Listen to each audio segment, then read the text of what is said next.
نحمده رسول کریم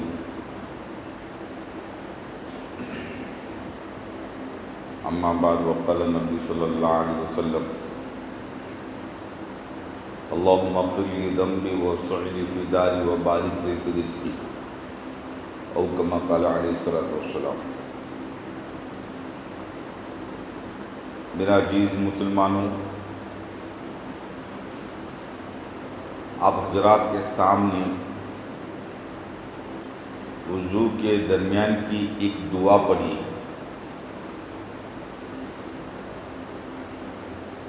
ویسے تو میرے بیان کا عنوان ایک حدیث ہے جو اللہ کے رسول صلی اللہ علیہ وسلم نے فرمایا، تین چیزیں جس کو صحیح مل جائے اس کی دنیا کی زندگی جنت بن جائے گی۔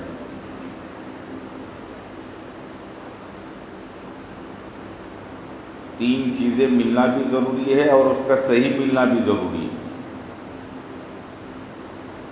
اگر تین چیزیں نہیں ملی تو پریشانی ہے دنیا کی زندگی، مل گئی لیکن صحیح نہیں ملی تب بھی پریشانی ہے۔ اس میں جو ہے پہلے نمبر پر مکان، گھر،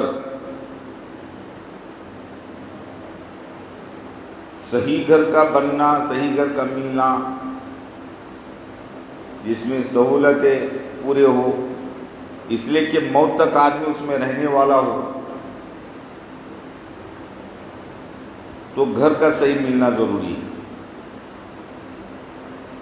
اس لیے فرمایا گھر کے صحیح ہونے کے لیے بارہا اللہ کے رسول صلی اللہ علیہ وسلم نے 5 وقت کی نماز سے پہلے جو وضو کیا جاتا ہے اس وضو میں اس گھر کو مانگا۔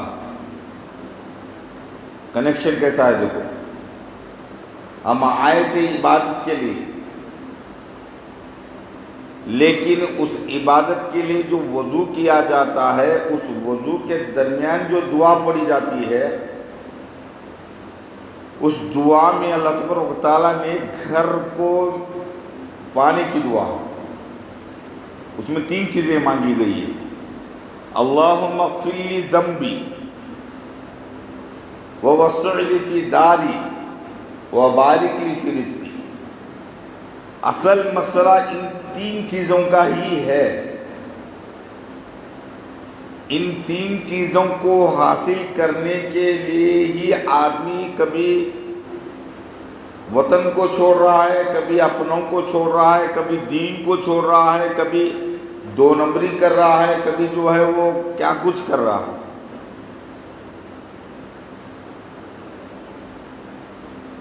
تو پہلے نمبر پر اللہم اغفر لی ذنبی، کہ اللہ میرے گناہ معاف کر دیجیے۔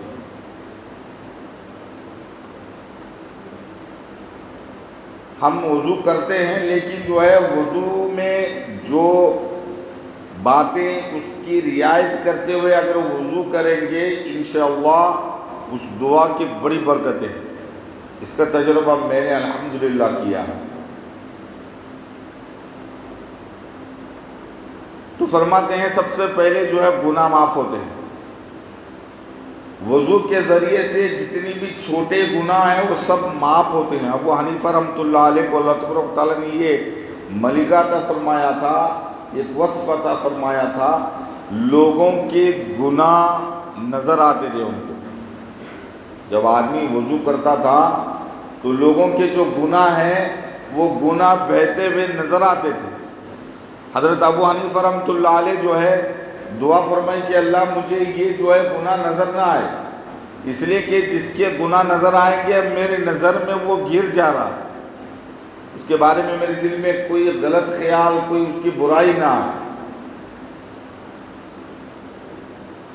اللہ والوں کے اندر اللہ تبارک و تعالیٰ نے ایک صفت عطا فرمائی ہے، لوگوں کے چہروں کو دیکھ کر سمجھ جاتے ہیں۔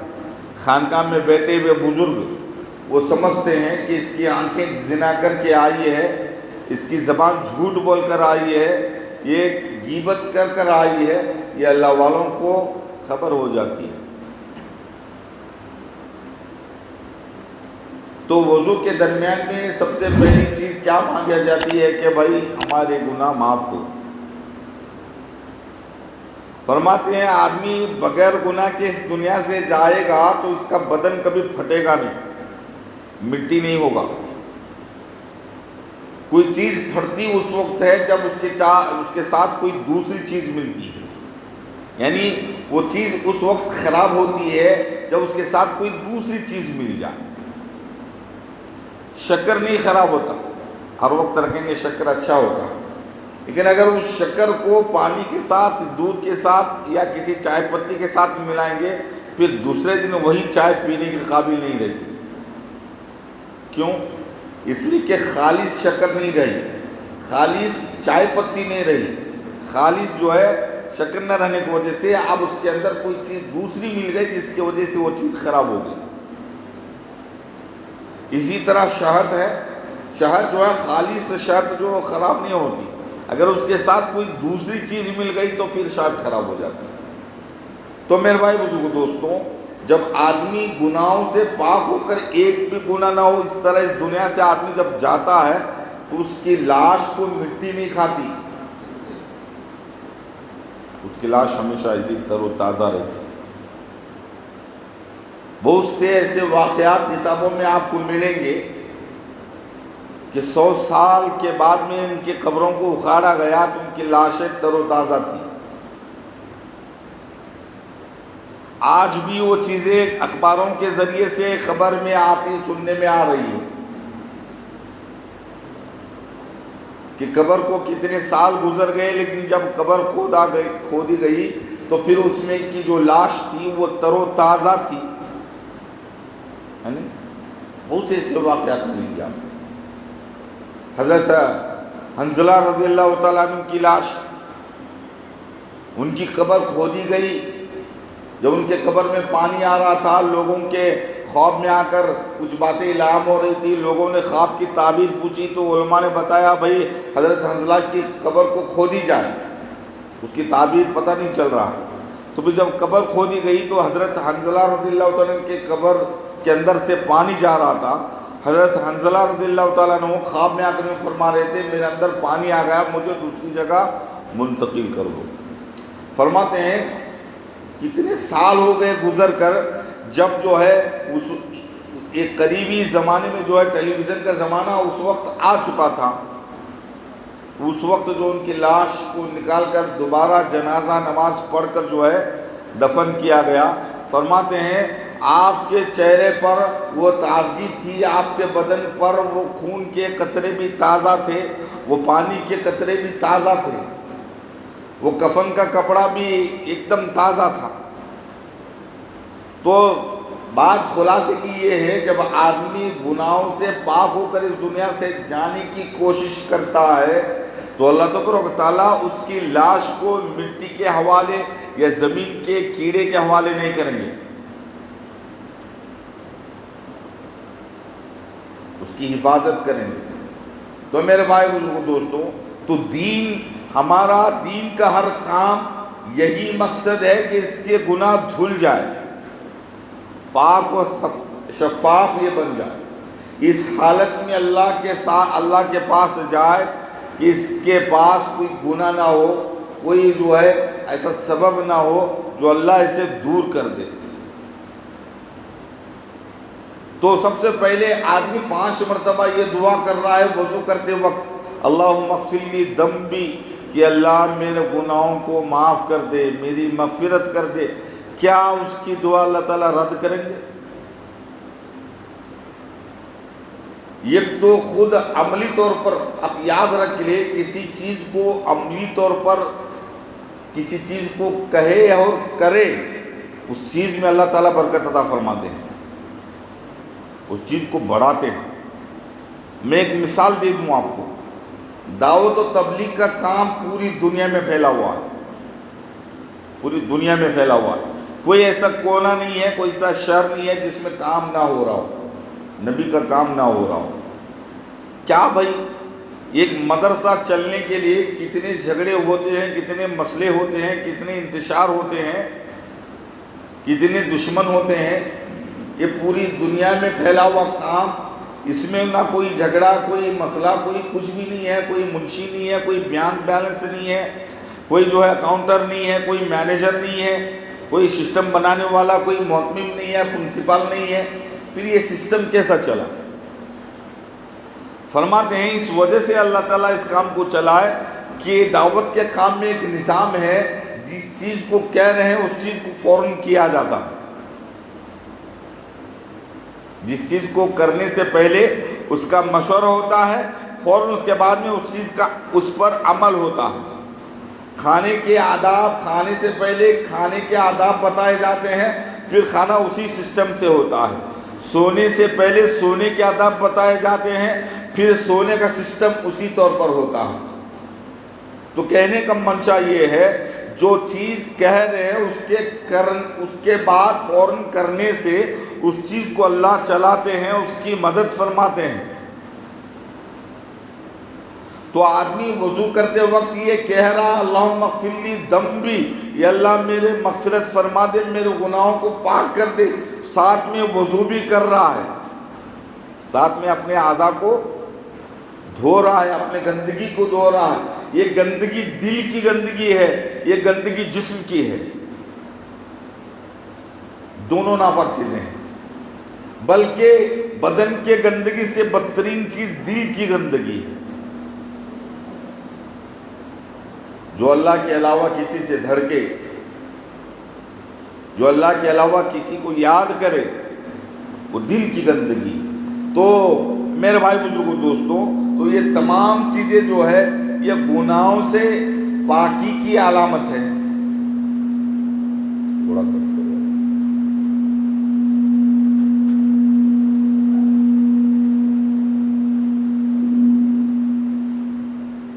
تو میرے بھائی بزرگوں دوستو، تو پہلی صفت کیا ہے؟ گناہوں کی توبہ۔ جب بھی وضو کرتے وقت یہ دعا کو مانگے، جب بھی وضو کرتے وقت اس دعا کو مانگے، اللہم اغفر لی ذنبی ووسع لی فی داری وبارک لی۔ ایک چیز ہو گئی۔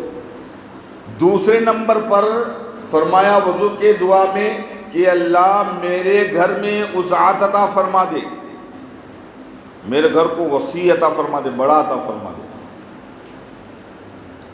حالانکہ اللہ کے رسول صلی اللہ علیہ وسلم ایسے گھر میں نہیں رہے۔ آپ کا گھر تو اتنا تھا کہ جب نماز عائشہ رضی اللہ تعالیٰ عنہ فرماتی ہے اللہ کے رسول صلی اللہ علیہ وسلم سجدہ کرتی تو میرے دونوں پیروں کو میں سکڑ لیتی، پھر اللہ کے رسول سجدہ کرتے۔ اگر میرے پیروں کو میں سکڑ نہ لیتی تو میرے پیر خدا نخواستہ نبی کو لگ جائے۔ اتنا چھوٹا کمرہ، یعنی کمرے کی چھوٹائی بتا رہا ہوں، اتنا چھوٹا کمرہ تھا۔ اور بعض مرتبہ تھوڑی سے شور شرابے سے اللہ کے رسول، چھوٹا کمرہ کہ اللہ کے رسول کے آرام میں خلل پڑ جاتا تھا۔ ایک مرتبہ اللہ کے رسول صلی اللہ علیہ وسلم کی 9 بیویاں یا 11 بیویاں، آپ کے موجودگی میں 11 بیویاں، آپ کے موجودگی میں 2 بیویوں کا انتقال ہو گیا۔ تو فرماتے ہیں باری تھی اللہ کے رسول کی ہر بیوی کے پاس، ہر ایک دن جو باری تھی۔ عائشہ رضی اللہ تعالیٰ نے کہا کہ کل میری باری آنے والی ہے، پہلے سے ہی میں تیار رہوں، اللہ کے رسول میرے باری میں آ رہے ہیں تو میں اپنے شوہر کو اچھا کھلاؤں، ان کی اچھی خدمت کروں۔ اللہ کے رسول صلی اللہ علیہ وسلم کی باری آ گئی تو گھر میں دیکھا کچھ بھی نہیں ہے، گھر میں جو ہے آئی ہوئی چیز فوراً صدقہ کرنے کی عادت، ہر چیز آتی فوراً رکھنے کی دیر نہیں، آتی ہی فوراً صدقہ۔ اپنے لیے گھر میں بچا ہے یا نہیں ہے اس کی خبر نہیں۔ فرماتے ہیں گھر میں ٹٹولا کچھ بھی نہیں ملا، تھوڑے سے جو مل گئے، جاری جس کو کہتے ہیں، اس کو پیسا اپنے ہاتھ سے، پھر ایک روٹی بنی، اس میں کتنی جو ہوں گے، وہ کتنا آٹا بنا ہوا ہوگا، ایک روٹی بنی۔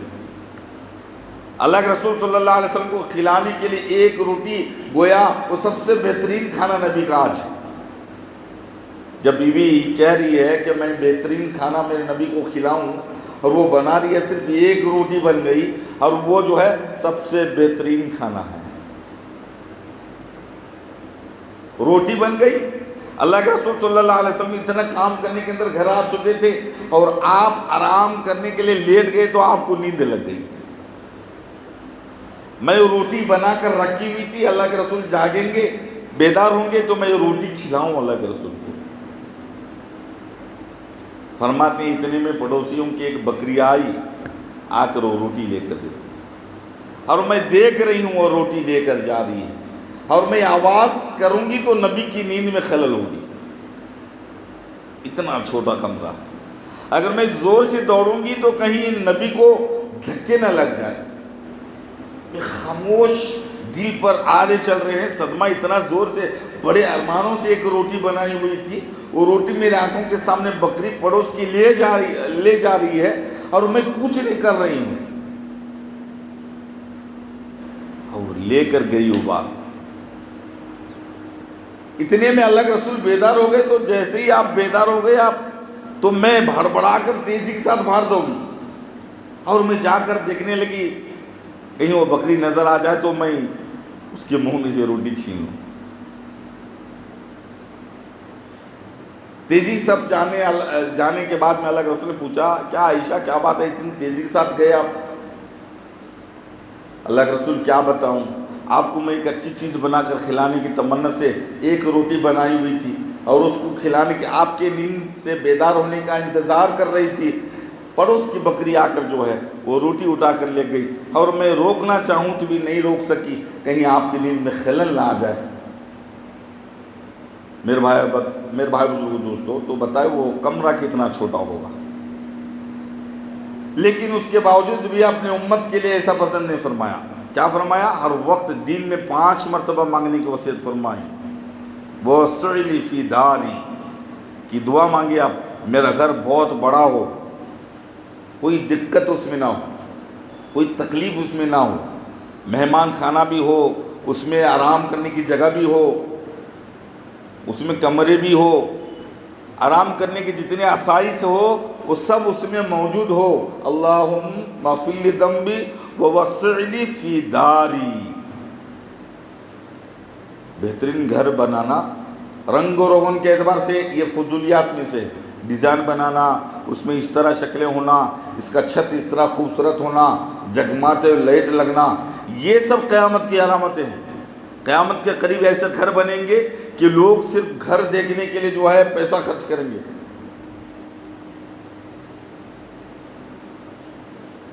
تو میرے بھائی بزرگوں دوستو, تو گھر خوبصورت سے خوبصورت بنا, اور جو یہ دعا آدمی وضو کے درمیان میں پڑھنے کا عادی بنے گا, ہو ہی نہیں سکتا اس کا گھر تنگ ہو, نہیں ہو سکتا ایسا. ہاں اگر اس نے پڑھنے کے درمیان میں کوتاہی کر لیا, اس کی عادت نہیں ڈالی, اس نے جو ہے پڑھا نہیں ہے پھر جو ہے میں اس کی گارنٹی نہیں. تو یہ 2 چیزیں ہو گئی, ایک تو گناہوں کی معافی, دوسرے نمبر پر گھر کی وسعت, گھر کا صحیح مل جانا, اس کے پڑوس اچھے ہونا بہت ضروری ہے. گھر پڑوس اچھے نہ ہو رہنے کی وجہ سے اس کی قیمت کو وہ ختم ہو جاتی ہے, اس کی قیمت ختم ہو جاتی ہے. پڑوس اس کے صحیح نہیں ہے. اگر پڑوس اچھے ہیں تو پھر اس گھر کی قیمت بڑھ جاتی ہے. ایک بزرگ گھر بیچ رہے تھے اپنے دوسرے تقاضے کی وجہ سے, گھر بیچا, کچھ رقم بھی لے لی, پھر پڑوس والوں کو پتہ چلا کہ فلانے نے حضرت بزرگ جو ہے وہ گھر بیچے کسی دوسرے تقاضے کی وجہ سے. پورے گلی والے آ کر کہا حضرت آپ جو ہے گھر نہ بیچے, کون سی بھی ضرورت ہے تو ہمیں بتائیں, ہم پیسہ آپ کو جمع کر کے دے دیں گے, آپ رہے. آپ کی وجہ سے وہ کیسے بزرگ تھے؟ فرماتے ہیں خیال کرنے والے پڑوسیوں کا, پڑوسیوں کے ساتھ محبت سے پیش آنے والے, وقت کا بڑا محدث, حدیث کا درس دینے والا, دیوبند مدرسے کا بڑا محدث. فرماتے ہیں وہ سب سے پہلے بازار جانے سے پہلے گھر میں اپنے محلے کے, بازار کے محلے میں جتنے گھر بیواؤں کے ہیں ان سب گھر کے بیواؤں کو جا کر آواز لگاتی, اماں آپ کو کچھ بازار سے لانا ہے, میں لا کر دیتا ہوں. وقت کا بڑا بزرگ اپنے جو ہے ان بیواں گھروں کو جا کر کہہ رہا ہے کہ میں کچھ لا کر دینے کے لیے, کوئی کہتی کہ مجھے آلو لا کر لاؤ, مجھ کو کوئی کہتی کہ مجھے ٹماٹر لے کے آؤ، اتنا بڑا وقت کا بزرگ جو ہے بازار لا کر ان کو لا کر کندھے پہ لا کر دے رہا ہے۔ اللہ کے رسول نے فرمایا، قرآن میں بھی کئی جگہوں پر آیا، پڑوسیوں کا حق اتنا ہے کہ اگر پڑوسی کا حق ادا نہیں ہو رہا ہے تو وہ مسلمان نہیں ہے، وہ مسلمان نہیں ہے۔ ایک مرتبہ ایک واقعہ بتاؤں گا، احمد ابن عسکری دمشق کے رہنے والے، دمشق شہر میں، وہ حج کو جانے کے لیے پیسے جما رہے ہیں سالوں سے۔ دینار اس وقت چلتے تھے یا درہم چلتے تھے، تو دینار درہم پیسے پورے جمع ہو گئے، اس سال حج کو جانا ہے ان کو۔ تو کسی کام کی وجہ سے اپنے بیٹے کو پڑوس کے گھر بھیجا۔ وہ بچہ جا کر جب آیا گھر، روتا ہوا آیا، تو حضرت نے پوچھا، بیٹے کیوں رو رہے ہو، کیا بات ہے؟ کہ ابا میں جب ان کے گھر گیا، پڑوس کے گھر، تو وہ دسترخوان پر بیٹھ کر گوشت کھا رہے تھے اور مجھے ایک بات بھی نہیں کہا کہ تم بھی کھا لو۔ مجھے دل پر یہ بات بری لگی، میرے سامنے دسترخوان پر بچھا کر جو ہے گوشت کھا رہے ہیں اور مجھے ایک بات بھی جو ہے دعوت پر نہیں بلایا، کھانے پر نہیں بٹھایا، نہیں بلایا۔ یہ بات ان کی بڑی بری لگی مجھے۔ فرماتے ہیں اس وقت کے زمانے میں یہ حالت ہے، آج بھی اس کے تھوڑے تھوڑے رمق باقی۔ آج بھی کھانے بیٹھے وقت ہندو بھی ہوگا تو بلائیں گے کہ بھائی کھانا کھا لے آؤ، چاہے وہ دھرم کا بڑا جو ہے اچھوتا ہو وہ بھی بلائے گا، برہمن کیوں نہ ہو وہ بھی بلائے گا، حالانکہ وہ نہیں چاہتا کہ وہ ہمارے کھانے میں شریک ہو، لیکن فطرتاً جو ہے انسان کے اندر یہ عادت ہے، وہ بلائے گا بھائی کھانے میں شریک ہو جاؤ۔ مسلمان تو الحمدللہ بلائے گا۔ تو فرماتے ہیں ان کو برا لگا، ہمارا پڑوسی ایسا ہے۔ میرا بیٹا جب دسترخوان پہ گیا اور کھانے کے درمیان میں ایک بات بلایا بھی نہیں ہے، تو انہوں نے احمد عسکری رحمۃ اللہ علیہ نے اس پڑوسی سے جا کر ملاقات کی اور ان کو کہا کہ بھائی تم کیسے پڑوسی ہو، میرا بیٹا آپ کے کھانے کے دوران آیا اور ایک بات بھی آپ نے ان کو جو ہے کہا نہیں کہ بھائی تم بھی کھانا کھا لو۔ یہ بات ان کو اتنی بری لگی کہ میرا بیٹا روتے ہوئے گھر آ گیا۔ تو وہ پڑوسی کہنے لگا روتے ہوئے، حضرت کیا بتاؤں میں آپ کو، 5 دن ہو گئے ہمیں گھر میں کھانا نہیں تھا، اور میری عادت اتنی نیچے نہیں ہے کہ میں کسی سے ہاتھ پھیلاؤں کہ ہمیں گھر میں کھانے کے لیے کچھ نہیں ہے، تم دے دو، پیسے دے دو یا کچھ دے دو، یہ منی کی عادت میرے اندر نہیں ہے۔ اور 5 دن گزر گئے ہیں اور گھر میں نہ سالن کے لیے کوئی انتظام ہے، نہ جو ہے کچھ کھانے کے لیے انتظام ہے، کچھ بھی نہیں ہے۔ تو میں جو ہے شہر کے کنارے جنگل میں مرے ہوئے جانور پھینکتے ہیں، میں وہاں جا کر مردار ایک بکری کو لا کر گھر میں کاٹ کر پکایا ہوں کہ میرے بچے بھوکے نہ مرے، اس لیے جو ہے میں یہ مناسب نہیں سمجھا کہ تمہارے بیٹے کو مردار گوشت کھلاؤں، تمہارے بیٹے کو میں مردار گوشت کھلاؤں، اس لیے ہم کوئی جو آپ کے بیٹے کو دعوت نہیں دی، نہیں بلائے۔ تو فرماتے ہیں یہ اسی وقت احمد ابن عسکری رحمۃ اللہ علیہ دھاڑے مار کر رونے لگے، پھر گھر کو گئے کہ کیا فائدہ، میرا پڑوسی 5 دن سے بھوکا ہے اور میں حج کے لیے جا رہا ہوں، پیسے جما رہا ہوں، یہ حج کس کام کا، اللہ میرے حج کو میرے منہ پر مار دیں گے۔ وہ پورے پیسے لا کر اس پڑوسی کے حوالے کر دے، تو لے لے، اپنے گھر کا راشن پانی کپڑے لتے جو کچھ کرنا ہے کر لے، لا کر دے دیا اور پورے پیسے دے دیا۔ اب حج کو جانا کینسل ہو گیا۔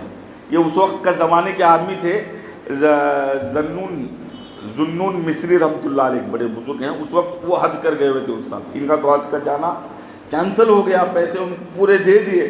پھر جو ہے ذنون مصری رحمۃ اللہ علیہ حج کو گئے ہوئے تھے، وہاں ایک جبل رحمت کے پہاڑ پر جو ہے اس وقت یہ موجود تھے، تو ایک آواز سنی آسمان سے، ہم نے احمد ابن عسکری دمشق کے حج کے نہ کرنے کے باوجود بھی ہم کو حج اکبر کا ثواب عطا کر دیتے ہیں، حج کو نہیں آئے لیکن ہم ان کو حج اکبر کا ثواب دیتے ہیں، اور ان کے اس عمل کی وجہ سے جتنے اس سال حج کو آئے ہیں ان تمام کے حج کو قبول کر لیتے ہیں۔ وہ بزرگ اس آواز کو سنے، پھر جو ہے فوراً حج ختم کر کے فوراً اس دمشق کو آئے، پھر پتہ پوچھتے ہوئے احمد ابن عسکری کے پاس آ گئے، آ کر کہا کہ بھائی وہ کون سا عمل ہے جس کی وجہ سے مکے میں حج کے موقع پر جو ہے یہ آواز آسمان سے ہم نے سنا ہے آپ کے نام کے ساتھ، احمد عسکری کو ہم نے حج اکبر کا ثواب عطا فرمایا، وہ کون سا عمل تھا؟ تو انہوں نے پورا واقعہ وہاں سنا دیا۔ تو میرے بھائی بزرگوں دوستوں، تو گھر کا ملنا اور اس کے اڑوس پڑوس کا اچھا رہنا یہ بڑی دولت ہے۔ دوسرے نمبر پر فرمایا، میں یہ دعا بتا رہا تھا، بات تو ابھی شروع ہی نہیں ہوئی، میں 3 چیزیں آپ کے سامنے بتا رہا تھا کہ 3 چیزیں جس کو مل جائے وہ سب سے بڑی نعمت، گویا دنیا کی جنت وہ جی رہا ہے، دنیا میں جنت کی زندگی جی رہا ہے۔ ایک تو اچھا گھر کا ملنا، دوسری اچھی سواری کا ملنا، تیسرے نمبر پر اچھی بیوی کا ملنا۔ 3 چیزیں، اگر 3 چیزیں جس کے پاس صحیح ہے اس کی دنیا ہی جنت ہے۔ اگر وہ 3 چیزوں میں گڑبڑ ہے تو پھر اس سب کچھ کے باوجود بھی کچھ اس کے پاس نہیں ہے۔ تو میرے بھائی بزرگ دوستوں، آئندہ وقت تو ہو رہا ہے، آئندہ انشاءاللہ اسی عنوان پر آپ کے سامنے بات رکھوں گا۔ اللہ مجھے اور آپ کو کہنے سننے سے زیادہ عمل توفیق عطا فرمائے۔ وآخر دعوانا الحمدللہ رب العالمین۔